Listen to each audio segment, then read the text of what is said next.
दोस्तों आज जो कॉमिक्स हम पढ़ेंगे उसका नाम है गुंडे चूहे। ये गमराची एक्शन और कॉमेडी कॉमिक्स है, तो पढ़ते हैं इसको। गुंडे चूहे। अपने बारे में हर कोई सोचता है, अपने लिए तो हर कोई करता है। कोई करोड़ों में एक होगा जो अपना जीवन दूसरों की भलाई के कामों में बिताता है। ये है प्रोफेसर गुलगपड़ा, जो एक मानवाविष्कार की खोज में जुटे हैं।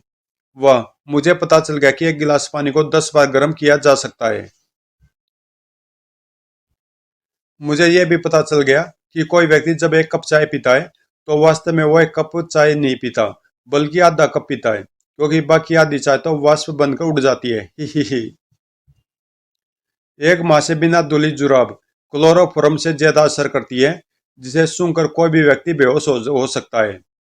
और अगर इसको किसी की नाक पर बांध दिया जाए तो उसकी मौत फांसी से भी कम समय में हो जाती है। मेरे प्रयोग की कोई नई बात नहीं, मैंने ये भी पता लगा लिया है कि चूहा आदमी से नहीं डरता, वो डरता उसके हाथों आने वाली अपनी मौत से। ही ची। ये नई नई खोजों से लिखी गई ये किताब मेरी पूरी होने वाली है, और पूरी होगी मेरी किताब। समाप्त। अरे वाह, तुम बड़े सही मौके पर आए हो। अपनी किताब पूरी होने की खुशखबरी मैं सबसे पहले तुम लोगों को ही देना चाहता था, क्योंकि तुम हो मेरी प्यारी बीवी रुमाली देवी, और तू है मेरा प्यारा बेटा बटन कुमार, और तू है मेरी प्यारो लाडो बेटी फैनी। Yes papa. हमें इसी दिन का इंतजार था पिताजी। आपको पता भी है कि आपके प्रयोगों के दौरान हमारी इस प्रॉपर्टी की कितनी कीमत हो गई है? पूरी 1,50,00,000 यानी 1.5 करोड़। आपने कहा था जिस दिन आपकी ये किताब पूरी हो जाएगी उस दिन हम इस प्रॉपर्टी को बेच देंगे, तो आज वो समय आ गया है। इस प्रतिशत जायदाद को बेचकर हम खंडाला में बंगला लेंगे, घूमेंगे फिरेंगे, ऐश करेंगे, और क्या। ही। हाँ जी, हमारा बेटा ठीक कहता है, मुझे मंजूर है। मैं भी किसी प्रॉपर्टी डीलर को लाकर ये पुराना बंगला दिखा देता हूँ, ताकि वो फौरन इसका ग्राहक ढूंढना शुरू कर दे। ही आओ माँ। 1.5 करोड़। ही। 1 लाख में 100 के नोटों की 10 गड्डियाँ होती हैं। 10 लाख में 100 गड्डियाँ। 1 करोड़ में 1,000 गड्डियाँ। और 1.5 करोड़ में 1,500 गड्डियाँ। और इस किताब से मुझे जो कमाई होने होगी वो अलग, जो नाम होगा वो अलग। ही। और ये सब हुआ मेरे इस लकी सिल के और कोट के कारण, जो मुझे मेरी बीवी ने हमारी शादी की प्रथम वर्षगांठ पर दिया था। उसके बाद ही मैंने ये प्रयोग करने शुरू किए और किताब लिखनी शुरू की। कोट, मेरा लकी कोट, जिसे मैंने नहाते वक्त भी कभी नहीं उतारा। ही। इसे मैं मरने के बाद भी नहीं उतारूंगा। ही। लेकिन काश प्रोफेसर उस हैरत अंगेज दृश्य को देख लेता। अरे ये कपड़ा जलने की गंध कहाँ से आ रही है? अरे आईने में धुआं कहाँ से दिख रहा है? अरे आग भी लगी है, और ये आग तो मुझे लगी हुई है। बचाओ, कोई है, मैं ये आग कैसे बुझाऊं?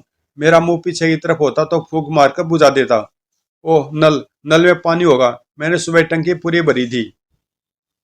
अरे पर इसमें तो पानी ही नहीं है, इसमें तो 24 घंटे पानी आता है। इसमें पानी क्यों नहीं आ रहा? बू। प्रोफेसर दरवाजे की तरफ लपका। बचाओ बचाओ, आग आग।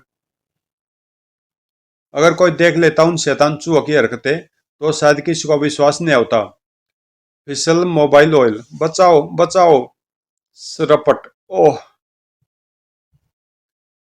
प्रोफेसर को बचने का एक रास्ता और दिखाई दिया। हेलो हेलो फायर ब्रिगेड, मुझे आग लगे, जल्दी आओ।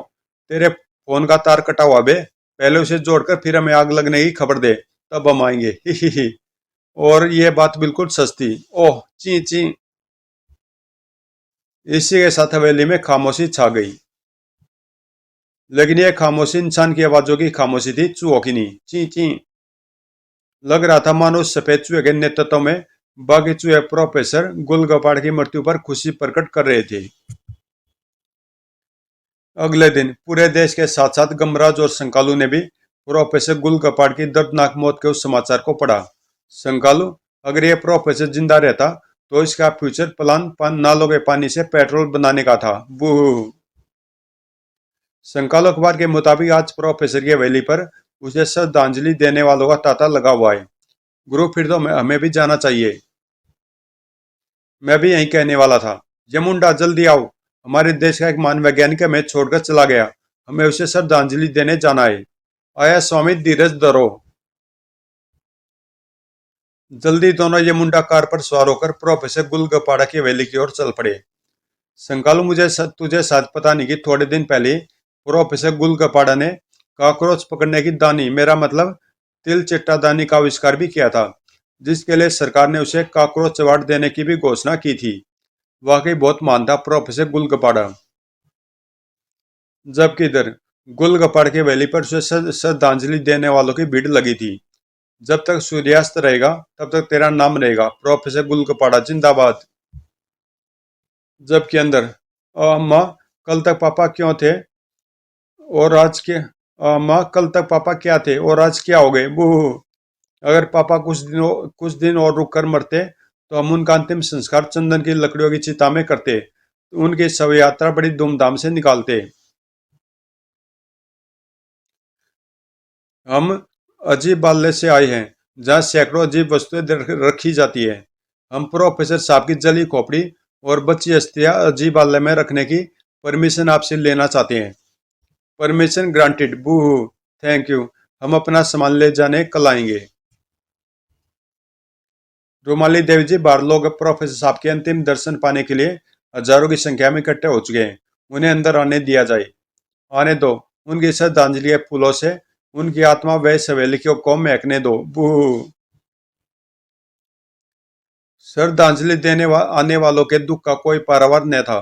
बू। ये तो मुझे किसी जादूगर या तांत्रिक के हाथ में थमी रहने वाली खोपड़ी लग रही है। कुत्र कुत्र और छनाक, बचाओ।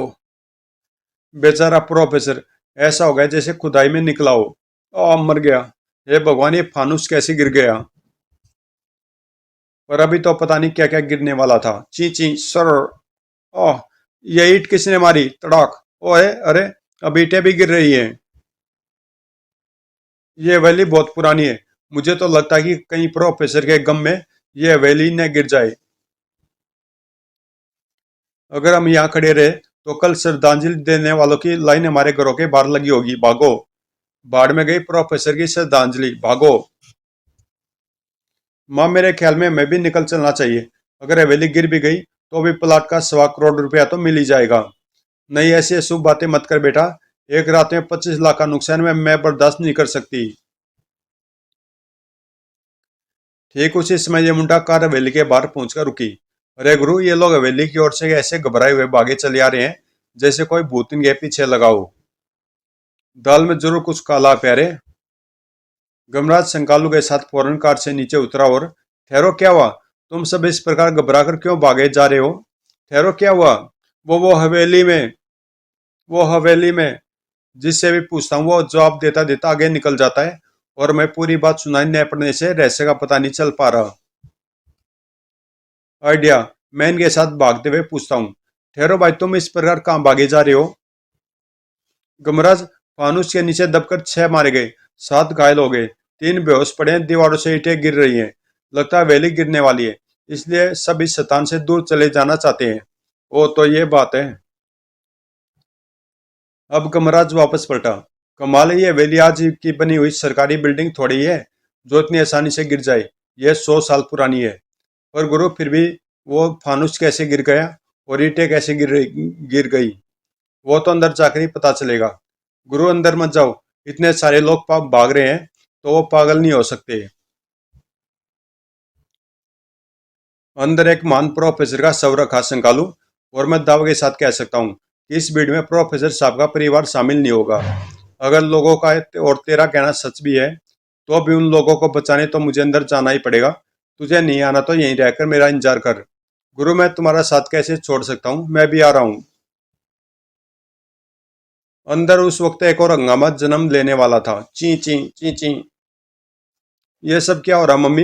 ये फानुस अचानक कैसे गिर पड़ा, जिसके नीचे ये बेचारे लोग भी दब गए और वो इंस्पेक्टर भी बेहोश हो गया। ठीक वहीं पल था जबकि गमराज उन पर चीते की भांति उछला, धड़ाक।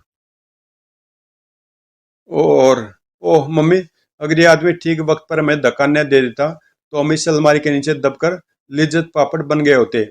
मैं आदमी नहीं हूं, लड़का हूं। मेरा नाम गमराज है और मैं यहाँ प्रोफेसर साहब को श्रद्धांजलि देने आया था, लेकिन यहाँ तो कुछ और ही गड़बड़ चल रही है। तभी शंकालू भी अंदर आ गया। गुरु, ये अलमारी कैसे गिर पड़ी? इसी बात का तो मुझे भी पता लगाना है, क्योंकि इस अलमारी के पाए तो बिल्कुल ठीक अवस्था में है। अलमारी के अपने आप गिरने का तो सवाल ही पैदा नहीं होता। अलमारी यहाँ पर खड़ी थी, इसकी जिसके पीछे दीवार है, यानी इसे कोई पीछे से भी धक्का नहीं दे सकता था। तो फिर ये गिरी कैसे? अलमारी गिरने का कोई सबूत मिला गुरु? फर्श पर चूहों की पोटी के अलावा कुछ भी नहीं मिला। वो हम शांतिपूर्वक प्रोफेसर साहब की अस्थियां भी न चुन सके। आप रोए नहीं आंटी, मैं किसी को रोते हुए नहीं देख सकता। वो समझ में नहीं आ रहा बेटा कि ये सब हो क्या रहा है। गमराज, अगर इस हवेली से जुड़ी इन रहस्यमय घटनाओं ने किसी अफवाह को जन्म दे दिया तो फिर कोई खरीदेगा नहीं। गमराज, अगर ये हवेली न बिकी तो मैं शिवरों में अंडरग्राउंड थिएटर बनाने का अपना ख्वाब पूरा नहीं कर पाऊंगा। ये ख्वाब मैं बचपन से देखता आ रहा हूँ। वो फिर बटन कुमार गमराज को सब बताता चला गया। सारी बातें सुनने के बाद, ओ इसका मतलब कि आपके जाने के बाद ही प्रोफेसर साहब आग में जलकर मारे गए। अब सवाल यह उठता कि वो आग लगी कैसे। यह पता लगाने के लिए प्रोफेसर साहब की लैब में जाना होगा। चला शंकालू। गुरु, ये देखो, दरवाजे पर तेल बिखरा हुआ है, जले कपड़े के टुकड़े भी पड़े हैं। तेल पर किसी के घसीटने के निशान भी है, जो कि प्रोफेसर के ही होंगे, और फोन भी गिरा पड़ा है। तेल से बचकर संभल कर आना शंकालू। दोनों सावधानी से अंदर आ गए, इससे पहले कि गमराज अपनी जांच पड़ताल शुरू कर पाता। खड़ खड़। गुरु, ऊपर से खटर पटर की आवाजें आ रही है, लगता ऊपर कोई है। ऊपर कौन होगा? ऊपर जाकर देखना पड़ेगा। गुरु, कहीं ज्यादा ऊपर जाने की नौबत न आ जाए। बूह, तू तो हमेशा संकित रहता है, चुपचाप चला। ऐसी घटनाओं से दिल मजबूत होता है। और तभी दौड़ दौड़ दौड़ दौड़ दौड़। अब तो एक ही काम हो सकता है। गुरु, ऐसी घटनाओं के लिए दिल मजबूत होना हो, पर सिर जरूर मजबूत होना चाहिए, क्योंकि वो देखो बू, वो भारी भरकम ड्रम हमारी तरफ लुढ़का चला आ रहा है, और इसकी लुढ़कने की तेजी बता रही है कि हम इससे बच नहीं सकते। दौड़ दौड़। अब तो एक ही काम हो सकता है, रेलिंग पर जंप। दौड़ दौड़। ड्रम नीचे पहुंचकर ही रुका। क्या हुआ? क्या हुआ? कुछ नहीं हुआ, ड्रम लुढ़का है। अरे शंकालू कहाँ गया? मैं यहाँ हूँ गुरु, छलांग थोड़ी ज्यादा लग गई, मुझे बचाओ। वो ओ नो, ये मैं क्या देख रहा हूँ? कुतर कुतर। बहुत सारे चूहे फानुस की रस्सी को कुतर रहे हैं। गुरु, ऐसे क्या देख रहे हो? मुझे बचाओ, मेरा हाथ छूट रहा है। हाथ छूट जाने दे शंकालू। नहीं, अगर हाथ छूट गए तो नीचे गिरकर मेरी हड्डियों का बाजा बच जाएगा। वो तो वैसे भी बचने वाला है, ठहर मैं कुछ करता हूँ। और इस वक्त शंकालू की हड्डियों की को कीर्तन करने से बचाने का सिर्फ यही एक तरीका था। मैं ये गद्दे ले जाकर शंकालू के ठीक नीचे रख देता हूँ, ताकि उसे चोट न लगे। शंकालू कूद जा। अरे कहाँ गया? आए। गुरु, मैं तुम्हारे पीछे हूँ। अगर सिर्फ ये कूदता तो हम तीनों मिलकर इसे कैच कर लेते, पर इसके साथ फानुस गिरते देखकर हम पीछे हट गए। घबरा नहीं शंकालू, सिर्फ फानुस टूटा है, शहबाज खड़ा हो जा। गुरु, सचमुच सिर्फ फानुस ही टूटा है। तेरी किस्मत अच्छी है जो तू बच गया, और अब तो इनके साथ बाहर जा और थोड़ी देर आराम कर, क्योंकि मुझे उस ड्रम के लुढ़कने का रहस्य पता करने ऊपर जाना है। यह पता लगाना बहुत जरूरी है कि ड्रम अचानक लुढ़क कैसे पड़ा। ड्रम उधर से लुढ़क कर सीढ़ियों की तरफ आया था, यानी कि उसे यहां से किसी ने धक्का दिया था। पर यहाँ कोई आदमी होता तो ड्रम धकेलने के बाद भागता हुआ हमें भी जरूर दिखाई पड़ता। तो फिर वो कौन था? यहाँ भी चोरों की ढेरों मेमनियां पड़ी हैं, जैसे उस अलमारी के पास भी थी, जो अचानक प्रोफेसर साहब की फैमिली पर गिरने वाली थी। और शंकालू जिस फानुस पर लटका था, उसकी रस्सी को भी चूहों ने काटा। तो क्या ड्रम और अलमारी चूहों ने धकेले? नहीं, असंभव, चूहे ऐसा नहीं कर सकते। और तभी गमराज बुरी तरह से चौंक पड़ा। अरे ये क्या? ये तो मिट्टी के तेल की गंध है। मुझ पर केरोसिन कौन गिरा रहा है? अरे बाप रे! जलती तीली लिए बैठा चूहा। ऊपर के नजारे ने गमराज के होश उड़ा दिए, क्योंकि चूहे के पंजे में दबी थी जलती हुई दिया सिलाई, जिसे उसने नीचे उछाल दिया।